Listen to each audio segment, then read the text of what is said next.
나의 실력이 수치로 나타나지 않기 때문에 현재 나의 위치가 가늠이 안 되고 이로부터 오는 불안함이 가장 어려웠습니다.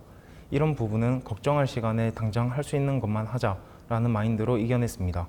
그 외에는 전자기학 파트가 꽤 어려웠는데 회로랑 달리 정해진 틀 내에서 문제가 나오기 때문에 현상을 이해하되 넘어갈 부분은 빠르게 넘어가는 것이 중요했습니다.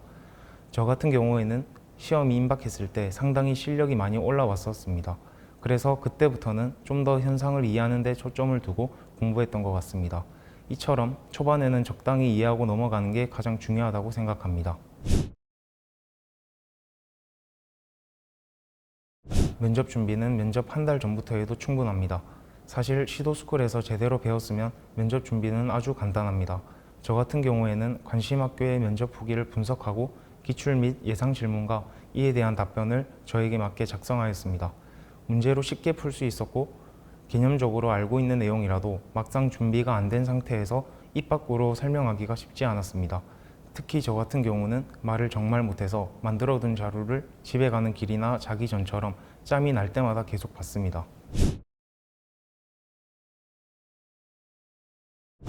우선 회로 이론은 파트마다 풀이 방법이 있지만 회로 자체는 얼마든지 변형이 가능해서 회로의 형태보다는 여러 번 풀면서 회로 해석 능력을 기르는 것이 매우 중요합니다. 이런 회로 보는 시각은 무작정 많이 풀고 여러 번 해독하면 자연스레 키워지는데 저도 초반에 합격 수기를 보고 의아해했는데 정말로 보는 눈이 달라졌습니다. 전자기학은 정해진 틀 내에서 문제가 나오고 잘 벗어나지 않는다는 특징이 있습니다. 회로 이론처럼 해독도 중요한데 적절한 암기와 적절한 이해가 중요했던 것 같습니다. 간단한 문제는 암기로도 풀 수 있지만 깊게 들어가면 막히는 경우가 많았습니다. 그래서 실제로 전자기학은 회로 이론 교재보다 문제 수는 적지만 한 문제 한 문제 제대로 공부하지 않으면 심화 문제에서 막힐 가능성이 높습니다. 두 과목 모두 공부하는 과정에서 이해가 안 되더라도 받아들여야 할 때가 분명 올 것입니다. 이때 괜히 시간 써서 이해하려고 하지 말고 선생님 말씀 믿고 넘어가는 게 현명한 판단인 것 같습니다. 우리 최종 목표는 전문가가 되는 것이 아닌 편입 합격이기 때문입니다.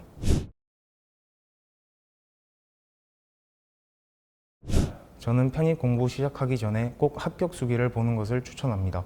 며칠만 투자해서 편입 시장의 분위기나 공부 방법 등 여러 정보를 얻고 시작하면 그렇지 않은 수험생보다 훨씬 유리한 위치에서 시작할 수 있기 때문입니다. 사람마다 맞는 공부법이 달라서 합격 수기를 맹신해서는 안 됩니다. 그렇지만 합격자들의 공통점은 분석해서 알아놓으면 나쁠 게 없다고 생각합니다.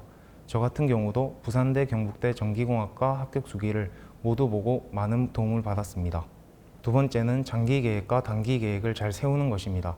시험까지 남은 기간을 계산해서 큰 틀을 잡고 그 틀에 맞춰서 세부 계획을 세우면 되는데 저 같은 경우에는 4개월 남은 시점에서 시작했기 때문에 3달 만에 1순환과 2순환을 모두 끝내는 것을 큰 틀로 잡았고 강의 수와 소요 시간 등을 계산해서 한 달 단위, 주 단위로 계획했습니다. 그리고 방향성을 잘 모르겠거나 어떤 루트로 공부하는 것이 편입 합격에 가장 효율적인지 모를 때 선생님께 조언을 구하는 것도 좋습니다. 중간에 제가 방향성을 잃고 헤맬 때 선생님께서 저희 이정표 역할을 해주셨습니다. 아직도 기억나는 게 한 달에 한 번씩 중간 점검도 할 겸 앞으로의 방향성도 알아갈 겸 통화로 상담을 진행했는데 아주 만족스러웠습니다.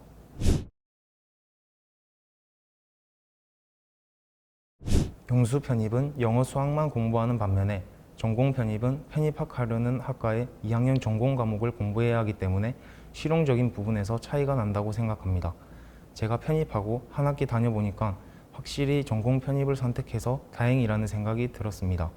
편입 때 공부한 전공 외에 다른 과목도 따라가기 수월해서 만약 전공 편입과 영수 편입을 고민한다면 전공 편입을 추천해주고 싶습니다.